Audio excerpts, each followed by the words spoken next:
What's up, guys, and welcome back to the Realistic Career Mode with Wrexham. This is episode number 6. We are flying through these episodes, halfway through September, and it's been a relatively decent start with Wrexham, to be honest. 15 points on the board. We are in a playoff spot at the moment, although it is very early days. 2 defeats in 9. Very good start. 4 wins, 3 draws, and we're coming off the back of a very impressive last league game. Obviously, the last actual game was the cup defeat to Gillingham.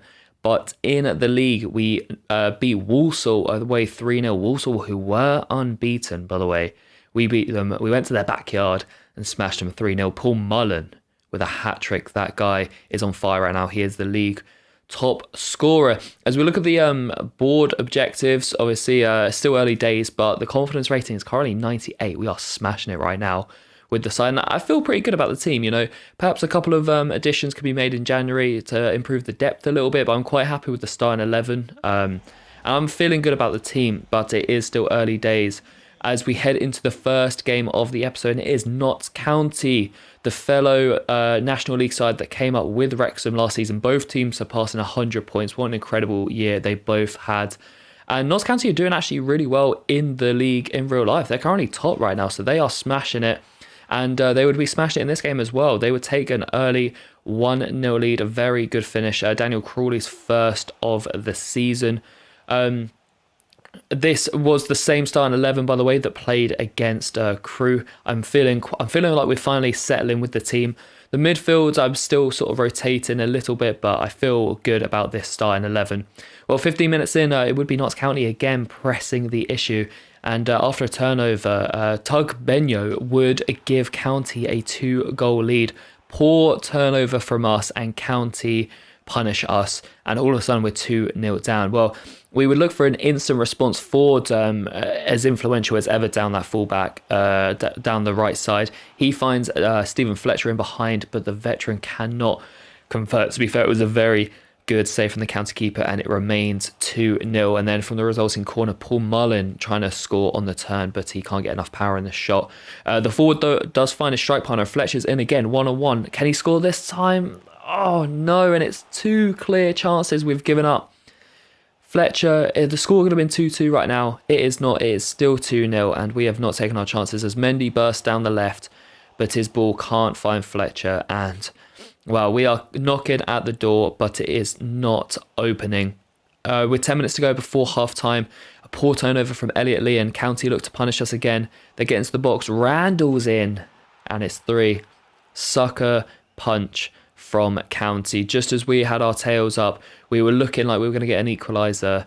County punish us once again. 2 turnovers, 2 goals, and County lead 3-0 going into half-time. Paul Mullen would blaze a shot just wide before the break, and then after the break he would do exactly the same thing. Put through 1-on-1 again, and I think that's 3 or 4 grade A chances we've had, and we have not scored. Very poor indeed. Half an hour to go. Belabor finds Mullen, finds Fletcher. Elliot Lee!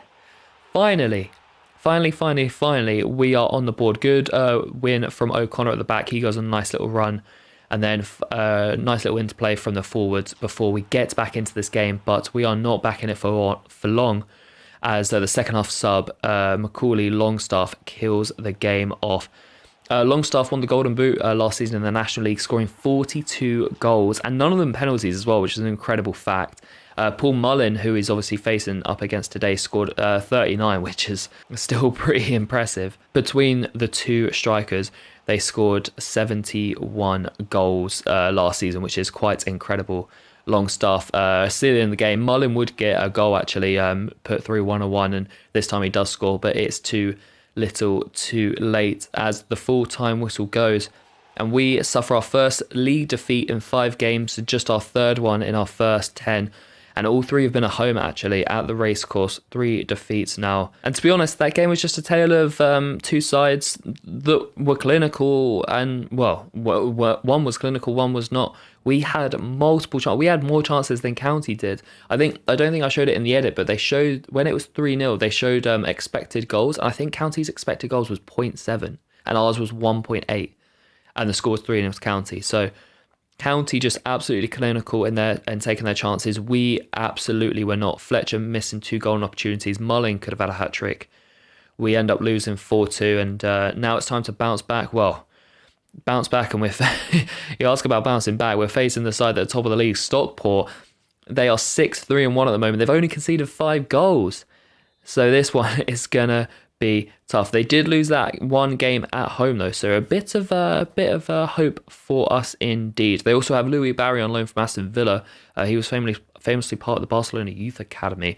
Well, this was going to be a tough game to break down, but Mullin intercepts his player straight away. Can Paul Mullin get on the score sheet? Yes, he can.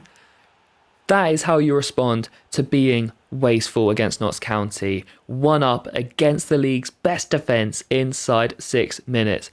Mullin is into double figures for the season now. 11 games in, he has 10 goals. And we have started brilliant here at Stockport, and now we're looking to make it 2. Elliot Lee bursting down the left. He's got Mullin in the box, but that's well read by the Stockport defender. He didn't commit to closing me down. He didn't commit to marking Mullin. He split the two, and actually he did really well there. As we look to find Mendy in behind, I thought he was on here actually, but he is offside. And I actually love the animation they have here for the offsides now. It makes it so clear. And to be honest, we're coming off the back of the most controversial VAR moment in its new history. From the weekend, Luis Diaz's disallowed goal at Tottenham. They could have done with technology like that. And if you haven't seen what's happened, before we go into that, I just want to touch on this quickly. Stockport equalised right, and I had to show the replay here because my right back Ford was literally looking down on the floor. He wasn't even looking at the play. And that's the AI controlling that. I don't know what I can do there. It's frustrating, but anyway. Going back to the VAR controversy. So if you haven't seen it, Tottenham versus Liverpool, Saturday afternoon, 5:30 game. It's an absolute cracker. Liverpool down to 10 men. And then it's 0-0. Salah plays in Luis Diaz and he scores, but it is ruled out for offside. But the replays quite clearly show that he was onside, although they didn't have the lines up, anything like that. And I think it was only 30 seconds. And the VAR had said check complete, it's offside. And everyone seemed a bit confused because he definitely looked on. I mean, they carried on playing and Tottenham went on to win that game due to a Joel Matip 96th minute own goal. Liverpool actually ended the game with 9 men. They played incredibly well considering they were down 2 men. But that moment was the massive talking point, and it is the biggest controversy in VAR history so far. There's been a lot of doubt around the technology, and now we've got a moment where they've been factually wrong, and they came out I think they came out about an hour after the game and apologized. It may not even been an hour. So basically what had happened is, I think it was Darren England in the VAR room, he thought the on-field decision was a goal, so he has gone check complete, he's onside, it's a goal. I can't imagine his shock when he sees that they restart play from an offside free kick, and not because he's expecting them to kick off from the centre because it's been an offside because it's been a legitimate goal. What confuses me is that he had an assistant in there as well. There's multiple people in that room. How have none of them clocked that the referee, the linesman's got his flag up and they're calling offside?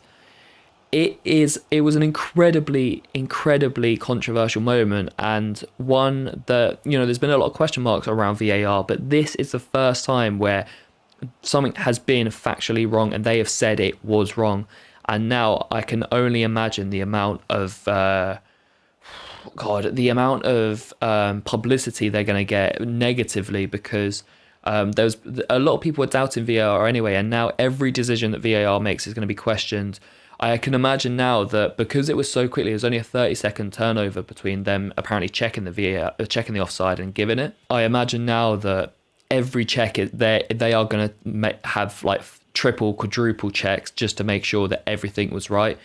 It was a monumental error, and there's not really much else that could be said about it. A lot of people are unhappy with it. What I don't understand is if you watch the World Cup during the winter, they had really good offside technology, basically like the technology we've seen in FC24, where you see an animated inline replay, so you can see what part of the body was offside. That system worked so well in the World Cup. It was so clear to everyone. Everyone was really happy with that system. I believe that they offered that system to the Premier League at the start of the season, and they said no. I don't know why you would reject that sort of system when it's so clear cut and you've been under such scrutiny in the first couple of years of your existence. Really interesting choice there. And yeah, like I said, now there's been a clear cut error, a definitive error in their in their process. Everyone is going to be scrutinizing them, and they're going to come under a lot of pressure.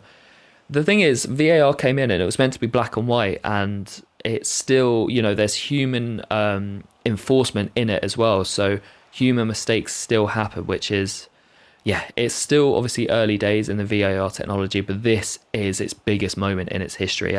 And I don't know what they're going to do to change it. Obviously, I know Liverpool fans, everyone that revolve around Liverpool are absolutely fuming with this decision because they went on to lose the game, a game that they actually played so well with 10 men and then 9 men.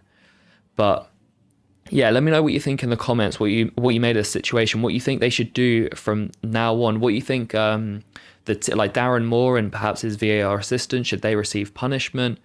Because obviously the referee on field, it wasn't, he just gave what was going on in his ear. It's not his fault. But obviously being the face of it on TV, on the pitch, he received a lot of the slack. But yeah, what do you guys think should happen to the VAR team? Do you think they should upgrade the system? What do you think should happen? But yeah, a massive moment of VAR.